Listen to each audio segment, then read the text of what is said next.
Bon les amis, dans quelques jours, donc 2 jours maintenant, ça sera le réveillon, le nouvel an pour l'année 2024. Et je vais vous donner dans cette vidéo quelques petits conseils pour essayer de gérer au mieux cette soirée, surtout pour les nouveaux.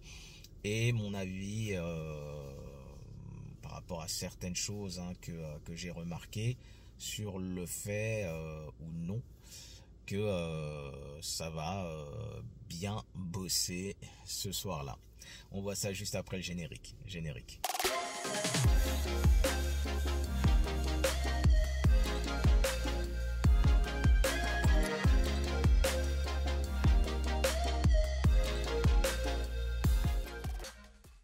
Salut la team, j'espère que vous allez bien, bienvenue sur ma chaîne. Pour ceux qui ne me connaissent pas encore, je suis Kalala, chauffeur VTC sur Paris, mais également vendeur sur Amazon et investisseur en Afrique.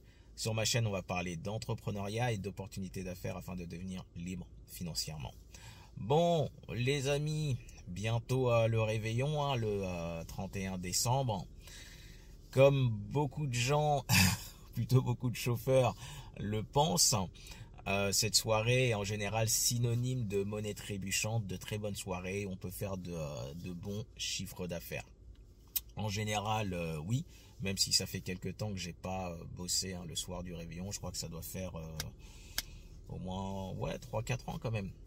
3-4 ans. Donc là, je vais essayer de bosser ce soir-là et voir ce que ça donne. Vous donner des petits conseils par rapport à ce genre de soirée, mais également mon petit ressenti, un petit ressenti général. Et on va commencer par ça. Donc, concernant le ressenti que j'ai, en tout cas sur Paris, je ne sais pas comment ça se passe sur d'autres villes. Sur Paris, j'ai pas forcément l'impression que ça va bosser des masses. Pourquoi ? Donc, ceux qui sont sur Paris, vous avez sûrement dû le constater, il y a une grosse baisse d'activité. J'ai rarement vu, franchement, une telle baisse d'activité, même pour une dernière semaine du mois de décembre, clairement. Et j'ai peut-être une explication par rapport à ça. Et on voit qu'il y a beaucoup de personnes qui ont quitté Paris, voire même sa proche banlieue. Sur Paris, c'est simple, il suffit de constater le nombre de places qu'il y a de disponibles pour pouvoir se garer et vous allez vite fait comprendre qu'il y a énormément de personnes qui ont bougé. J'ai d'ailleurs certains de mes clients perso qui vivent dans le 16e ou bien dans le 7e qui ont effectivement décidé de faire le réveillon, soit en Normandie, soit un peu plus dans le sud, donc voilà. Mais là, ça se ressent vraiment. Je vais vous donner également un autre exemple. Lorsque je pars de chez moi, dans une ville de banlieue, je passe régulièrement devant une agence de location de voitures. Et là, pour le coup, alors qu'on est là, on est vendredi, on est vendredi matin. Le réveillon, c'est dimanche. Là, pour le coup, tous les véhicules avaient été loués. Et en général, je pense pas qu'on loue des véhicules dans une agence de location pour tourner dans Paris. Non, c'est pour aller clairement en dehors de Paris. Donc, il y a ce fait-là. Et puis, il y a un autre élément qui m'a fait tilt. Attendez, je suis obligé, je regarde mon calendrier. Vous savez, en général, on avait donc le 25 décembre, c'est un mardi, un jeudi, un vendredi. Ce qui veut dire que, on va prendre un exemple concret.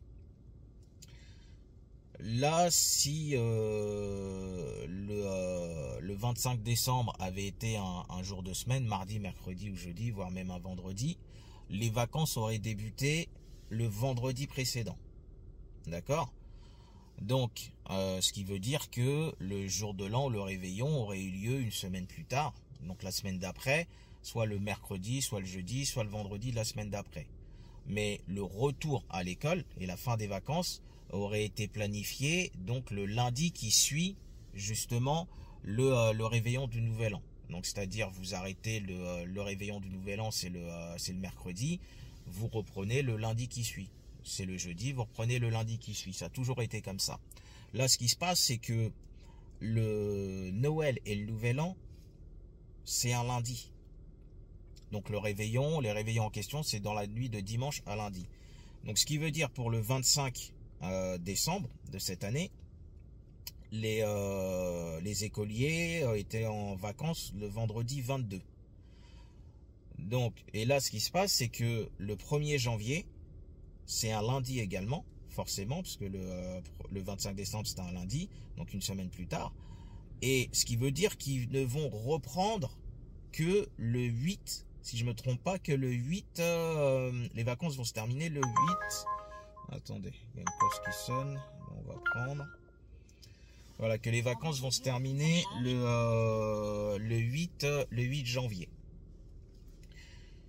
Bon, je vais reprendre la vidéo, je fais la course là et je reprends la vidéo. Ok la team, donc là je suis de retour.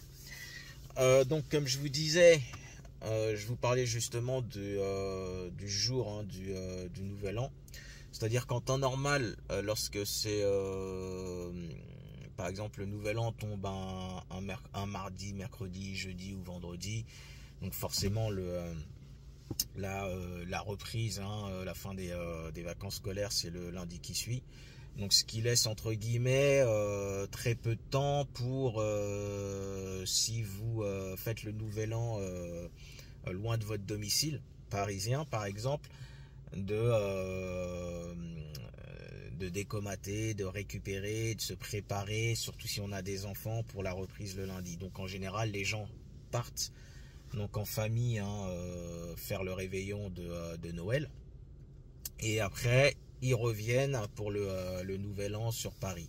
Là ce qui se passe c'est que comme le Nouvel An c'est un lundi, enfin c'est dans la nuit de dimanche à lundi, donc reprise de l'école, fin des vacances une semaine plus tard. Donc franchement ils peuvent être largement tentés de faire le réveillon et de rester de faire les deux réveillons et de rester jusqu'à la fête du Nouvel An en famille, parce que là après il leur restera une semaine pour rentrer à la maison, pour se reposer, pour préparer les enfants et attaquer la reprise sereinement le 8 janvier. Donc concrètement vous voyez, bon je dis pas que tout le monde a fait ça, mais ça peut être l'une des raisons qui explique qu'il y ait si peu de monde hein, à 2 jours du réveillon sur Paris. Donc passé cette petite analyse hein, qui de toute façon on verra ce que ça donnera dimanche prochain, enfin dans la nuit de dimanche à lundi. Quelques petits conseils, surtout pour les nouveaux où ça sera leur premier ou peut-être leur deuxième réveillon. Déjà au niveau de l'état d'esprit, n'y allez pas en mode masturbation mentale, je vais faire 500, 600 euros, 700 euros. Non, non. Allez-y en mode comme si c'était une journée classique ou une soirée classique. Prenez, faites ce qu'il y a à faire en termes de courses. Comme ça, vous serez pas déçus. Vaut mieux donc s'attendre à quelque chose de normal et avoir une bonne surprise par la suite que s'imaginer déjà faire des chiffres farfelus spécifiquement parce que c'est cette soirée là et en très peu de temps en plus. Autre chose en termes de matériel également, franchement je vous conseille vivement de prendre des sacs plastiques, sérieusement, sacs plastiques on sait jamais pour les vomis, mouchoirs, donc ça normalement vous devez avoir, bouteille d'eau également, sait-on jamais si un client a besoin, puis même pour vous également. Et dernière chose également, prenez du Febreze. Ouais, parce que vu que les gens ce soir-là vont fêter, hein, je pense qu'ils sont bien imbibés de houblon et le houblon a tendance à laisser son odeur hein, dans un endroit clos que peut être la voiture. Donc au moins après chaque passage de personnes ayant bu une certaine quantité d'alcool, vous pouvez à ce moment-là déjà faut ouvrir les fenêtres et puis désodoriser avec du Febreze. Ça et puis si vous avez d'autres idées de matériel à avoir pour ce soir-là, n'hésitez pas à le mettre en commentaire, ça sera toujours utile pour les abonnés de la chaîne. Donc on a vu l'état d'esprit, on a vu donc le matériel. On va voir là également comment est-ce que moi je vous conseillerais de procéder. Déjà une chose, enfin d'un point de vue opérationnel, évitez d'aller des endroits où il y a l'habitude d'avoir de fortes affluences dans Paris. De toute façon, il y a certaines zones qui seront fermées.